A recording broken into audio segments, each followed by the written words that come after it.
నమస్తే. ప్రస్తుతం మనతో పాటు ప్రముఖ తంత్ర జ్యోతిష్యులు, జ్యోతిషరత్న, జ్యోతిష సామ్రాట్ చింతా రుక్మాన్ గదరావు గారు మనతో ఉన్నారు. గురువుగారితో మాట్లాడదాం. నమస్కారం గురుగారు.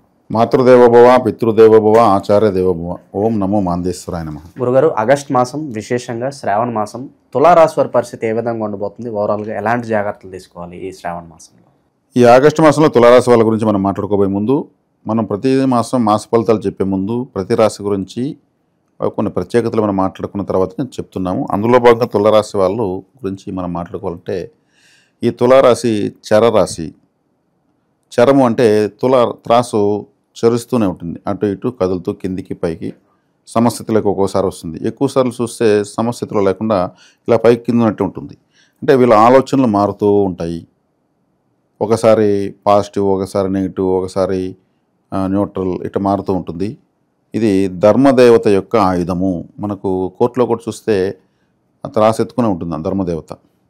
మంచి చెడులను బేరీజ్ వేసేటువంటి ధర్మదేవత. కాబట్టి వీళ్ళు ఈ తులారాశి వాళ్ళు నిర్ణయాలు స్థిరంగా ఉండవు, మారుతూ ఉంటాయి. వీళ్ళకు ఏమాత్రం నచ్చకపోయినా, ధర్మదేవత అన్నాం కదా, ధర్మదేవతగా నచ్చకపోతే యాక్సెప్ట్ చేస్తుందా? చేయదు. సరే, ధర్మదేవత ముందు అరే ఇక్కడికి వచ్చింది న్యాయానికి అన్యాయానికి ఒక పెద్ద ప్రపంచ స్థాయి వీరుడు వచ్చాడనేసి ఏమన్నా భయపడుతుందా? లేదా రెస్పెక్ట్ ఇస్తుందా? తనకు నచ్చకపోతే ఎంతటి వారైనా పక్కన పెడుతుంది. ధర్మదేవత ముందు అందరూ చేతులకు నిలుచుకోవాల్సిందే.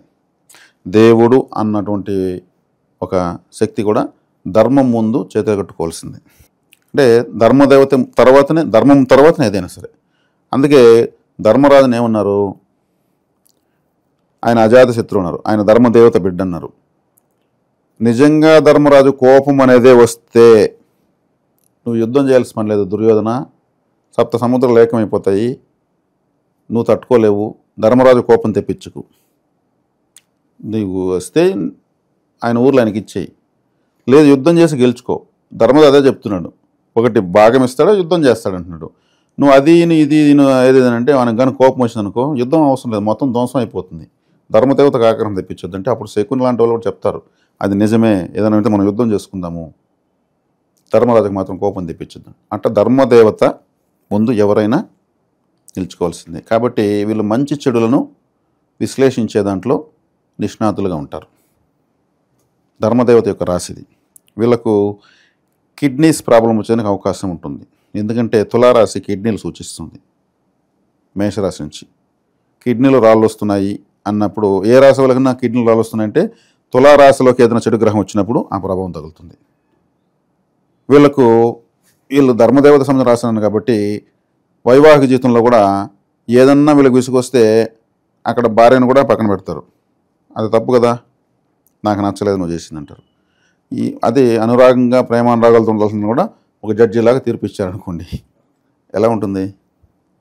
మరి అంత కరెక్ట్గా మాట్లాడితే ఏముంది? తప్పని స్ట్రిక్ట్గా ఉన్నా కూడా చాలా మందికి నచ్చదు, ఉండకూడదు కూడా. కానీ వీళ్ళ రాశి యొక్క స్వభావము కరెక్ట్గా ఉండాలా, తప్పు చేయకుండా ఉండాలా అనేది బైలా చెప్తా ఉంది, బేసిక్ రూల్ చెప్తుంది అనే విధంగా ఉన్నారనుకోండి, అంటే తప్పే జరగదా, జరిగితే ఇట్లా అంటే ఇది జడ్జి రాశి అని చెప్పచ్చు. ఒక జడ్జి, అందుకే ఇది జడ్జి కాబట్టే కర్మగ్రహం శనేశ్వరుడు ఇక్కడ వచ్చే స్థితి పొందుతాడు. జడ్జి గారు నల్ల కోటే వేసుకుంటారు. శని ప్రభావంలో కోటు ఉంటుంది. నల్లగుడ్డే, శనేశ్వర సమయం నల్లగుడ్డే ధర్మదేవత కండ్లకు కట్టుంటారు. ధర్మం ఎక్కడుంటే అక్కడ శనేశ్వరుడు ఉంటాడు. ఆయన అందుకే తులారాశిలో ఉచ్చస్థితి. కాబట్టి వీళ్ళ యొక్క ధర్మమే ఒక్కొక్కప్పుడు వీళ్ళకి శత్రువు అవుతుంది. ధర్మం ఎప్పుడు అది పెరగదు, తరగదు, సమంగా ఉంటుంది. దాన్ని ఎవరు నశింపజేయలేరు. ఈ రోజుల్లో ధర్మంగా ఉన్న వాళ్ళకి ఎక్కువ కష్టాలు, వీళ్ళకి చేరు. నాకు చెడ్డ పేరు వచ్చినా పర్లేదు, నా ధర్మాన్ని నేను విన్ను. మరి అంత న్యాయానికి పోయి ఎందుకు ఇంత చెడ్డ పేరు తెచ్చుకుంటే అందరు నోట్లు ఎందుకు పడతాం అంటే అనుకున్నారు. ధర్మం మంచి ఏదో చెడ్డదో నాకు తెలుసు. అర్థమైందా? ఇలా ఉంటుంది. ఈ రాశి వాళ్లకు ఈ లగ్నం కానీ ఈ రాశిలో ముఖ్యంగా ఈ లగ్నంలో పుట్టిన వాళ్ళకు 2 వివాహాలు అయ్యేందుకు అవకాశాలు ఎక్కువ ఉంటాయి. ఎందుకంటే రాశిలోనే రాహువు, స్వాతి నక్షత్రం చాలా అద్భుతమైన నక్షత్రం, 4 పాదాలతో రాహు బలంగా ఉన్నాడు. రాహు మల్టిపుల్ రిలేషన్స్ కారకుడు. శుక్రుడు ఈ రాశాధిపతి. శుక్రుడు భార్యకారకుడే. సప్తమాధిపతి కుజుడు, వీళ్ళకి పాపి. అప్పుడు పాపినప్పుడు వీళ్ళకి వ్యతిరేకంగా ప్రవర్తిస్తారు కదా, భార్య వ్యతిరేకంగా ప్రవర్తించవచ్చు, లేదా భార్య వ్యతిరేకంగా ప్రవర్తించే విధంగా వీళ్ళు మాట్లాడచ్చు. లాంటివి జరిగిన అవకాశాలు ఉంటాయి. అంటే ఈ విషయంలో జాగ్రత్త తీసుకోవాలి. ఇది వీళ్ళ తప్పు, వీళ్ళ దోషం కాదు, ఈ రాశి యొక్క సహజమైనటువంటి విషయాలు ఇవి. ఇక్కడికి చాలు. ఇలా ఒక్కొక్క రాశి గురించి చెప్తే మనం ఒక రోజంతా కూడా చెప్పచ్చు. అంత విజ్ఞానం ఒక జ్యోతిష్యంలో ఉంది. మనం ప్రతి మాసం చెప్పుకుంటూ వెళ్దాం. ప్రజెంట్ ఆగస్టు మాసం అయితే మరి ఎలాంటి పరిస్థితుల్లో రాబోతుంది? ఆగస్టు మాసంలో వీళ్లకు ఈ మధ్యకాలంలోనే షష్టగ్రహ కూటమి కట్టింది. ఆ షష్టగ్రహ కూటమి అనుకూలించే రాశుల్లో మొట్టమొదటి రాశి వృషభ రాశి, తర్వాత తులారాశి, తర్వాత మకర రాశి, మిథున రాశి అని కూడా చెప్పుకున్నాం, 4వ రాశి. ఆ షష్టగ్రహ కూటమి ప్రభావం వీళ్లకు రానున్న కాలంలో విశేషమైన ఫలితాలు ఇస్తుందని చెప్పాము. వీళ్లకు 6వ ఇంటికి శని వెళ్ళడము, వీళ్ళ రాశిలో ఉచ్చస్థితి గ్రహము. శని 6వ ఇంట్లో విశేష రాజయోగం కావడము, మూల త్రికోణ రాశి అయినటువంటి కొమ్మూలకి రాహు తన మూల త్రికోణ రాశులకు రావడము, గురువు భాగ్యంలోకి రావడము, ఈ మాసం 10వ స్థానంలో శుక్రుడు సంచారము రాశ్యాధిపతి, 11వ స్థానంలో బుధుడు రవి కేతు సంచరించడము, ఇవన్నీ తీసుకుంటే ఏ వైపును చూసినా అనుకూల పవనాలే వీస్తున్నాయి. షష్టగ్రహ కూటమి జరిగిన మూలకం తీసుకుంటే కూడా గురువు భాగ్యం గోచారంలో, దీని గురించి తెలియని వాళ్ళు లేరు. 6వ శని విశేషంగా యోగిస్తాడు. ఈ రాశిలోనే ఉన్నటువంటి స్వాతి నక్షత్రానికి అధిపతి పంచమూల త్రికోణంలో కుంభంలో స్ట్రాంగ్గా ఉన్నాడు. ఆయన 18 సంవత్సరాల తర్వాత వచ్చాడు. లాభంలో రవి కేతు బుధులు, దశమంలో శుక్రుడు. ఇంకేం కావాలి వీళ్ళకు? కుజుడు వేయంలో ఉన్నాడు. కుజుడు వేయంలో కూడా మంచిదే, ఎందుకంటే నష్టం చేసేవాడు నష్టంలో పడిపోయి శత్రువుకు బలం లేదు. కాబట్టి సర్వగ్రహానుకూలత తులారాశి వాళ్ళకు ఉంది. శత్రువుల నుంచి అయితే అంతగా ఇబ్బంది లేదంటారు? ఏమి ఇబ్బంది లేదు. వాళ్ళతో ఇంకేమైనా శత్రువులు ఇంట్లో శత్రుత్వం కట్టిన వాళ్ళంతా కూడా ఫ్రెండ్స్గా మారిన అవకాశం ఉంటాయి. నాది అప్పుడు పొరపాటు అయింది, సారీ మిస్టర్, నేను ఇంకెప్పుడు చేయను. ఇక భూమికి సంబంధించిన వ్యవహారాల్లో ఏదన్నా జాగ్రత్తలు తీసుకోవాల్సిన అవసరం ఉందంటారు? జాగ్రత్తలు ఏమి లేవండి. అనుకూలంగా ఉన్నప్పుడు జాగ్రత్త ఏముంది?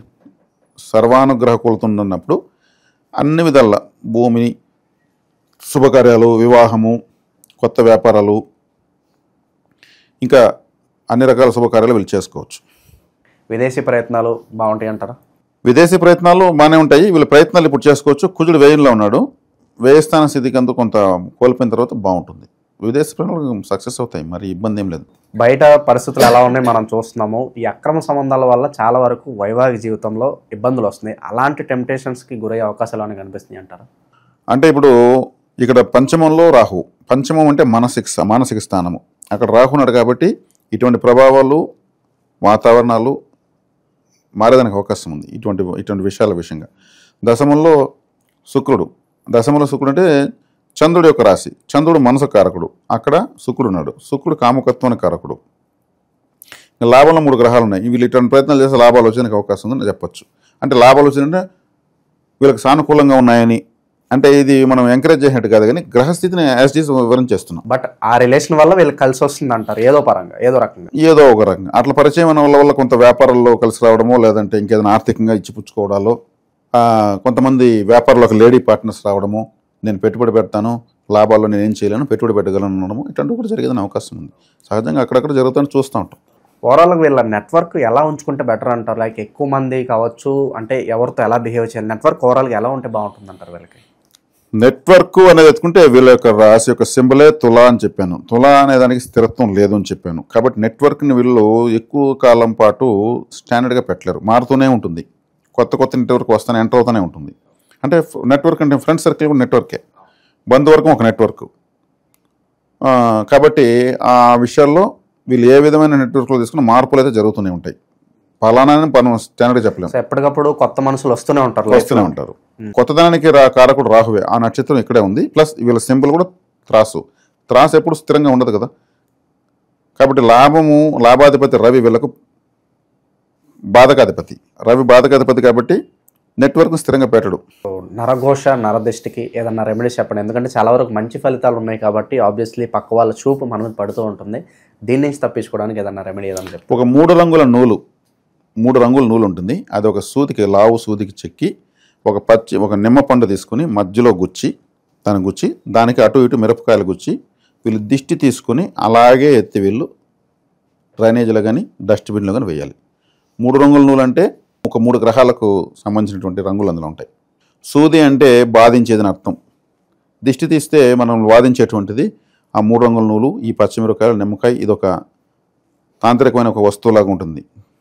చెప్పడానికి ఒక విధంగా భయంకరమైన వస్తువులాగా కనిపిస్తుంది. అది నిమ్మ పండులో ఒక దబ్బనం గుచ్చడము, నల్ల రంగు నూలు గుచ్చడము, అటు మిరపకాయలు ఇటు మిరపకాయలు అంటే ఎట్లుంటుందంటే ఇంతవరకు ఈ పరిహారం ఎవరికి చెప్పలేదు.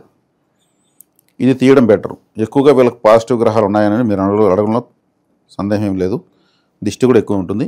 దాన్ని తీసి అలాగే అయితే డస్ట్బిన్లో వేసేయాలి, ఎక్కడ కుప్పు తొట్లో వేయాలి. ఇంకెక్కడ వేస్తే తొక్కుతారు కాబట్టి. సో ఇంకా విశేషంగా ఎలాంటి పరిహారాలు దైవారాధన చేసుకుంటే బాగుంటుందంటారు ఈ నెల వేళ? విశేషంగా వీళ్ళు దుర్గారాధన, అదేవిధంగా వీళ్ళు చేసుకున్న ఆరాధన వచ్చి లక్ష్మీ ఆరాధన. లక్ష్మీదేవి, దుర్గాదేవి ఆరాధన చేసుకో. లక్ష్మీదేవి వచ్చి శుక్రుడు దశమలో ఉన్నాడు కాబట్టి అమలయోగం నడుస్తుంది కాబట్టి, దుర్గాదేవి ఆరాధన వచ్చేకాడికి రాహు 5వ ఇంట్లో ఉన్నాడు కాబట్టి అదృష్టం పెరగాలి కాబట్టి విశేషంగా వస్తుంది. వీళ్ళు ఏదన్నా కొత్త పనులు ప్రారంభించాలంటే వారంలో ఏ రోజు బాగా కలిసి వస్తుంది అంటారు? అలాగే ఆ పనుల్లో అనుకూలత కావచ్చు, పాజిటివిటీ రావడానికి ఏదన్నా విశేషంగా మంత్రం ఏదన్నా ఉంటుందా వీళ్ళకి? ఏదన్నా మంత్రము అనేది మనము సపోర్ట్ చేయడం లేదు. మంత్రాలు బాగానే పనిచేస్తాయి. కానీ మంత్రము తీసుకుని ఈ మాసం కోసం మంత్రము, ఈ వారం కోసం మంత్రం తీసుకుంటే అది మంత్రాన్ని మనము దాని పూర్ణ శక్తిని తీసుకోలేము. అది గురుముఖత తీసుకోవాల్సింది. ఒక చెప్పాలంటే ఒక జ్ఞాన గురువు, కారణ గురువు చేత తీసుకోవాలి మంత్రం. బాధ గురువులు, బోధ గురువుల దగ్గర తీసుకోకూడదు. బాధ గురువులు అంటే బాధ పెడతారు వాళ్ళు ఏదో ఒక విధంగా, అంటే డబ్బులు ఎమర్చి చేసుకుంటారు. బోధ గురువులు అంటే ఏదో ఒకటి చెప్పుకుంటూ ఉంటారు అంతే, వారు ఇంకేమి ప్రభావితించలేరు.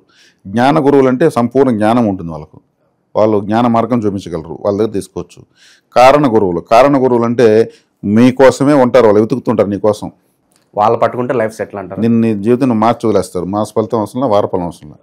అటువంటి వాళ్ళు దొరికితే మంత్రం తీసుకుంటే మళ్ళీ జాతకం అవసరం లేదు, వారఫలం మాసఫలం అవసరం లేదు. ఆ మంత్రమే తోడుకెళ్ళిపోతుంది, ఎక్కడికో తీసుకెళ్ళిపోతుంది. అలాంటి గురువులు మరి ఎలా అన్వేషించాలంటారు? పూర్వజన్మ సుకృతం ఉంటే గురువే నిన్ను ఎతుకుతుంటాడని చెప్పాను కదా, నువ్వు ఎతకాల్సిన పని లేదు, గురువు నిన్ను ఎదుగుతూ ఉంటాడు.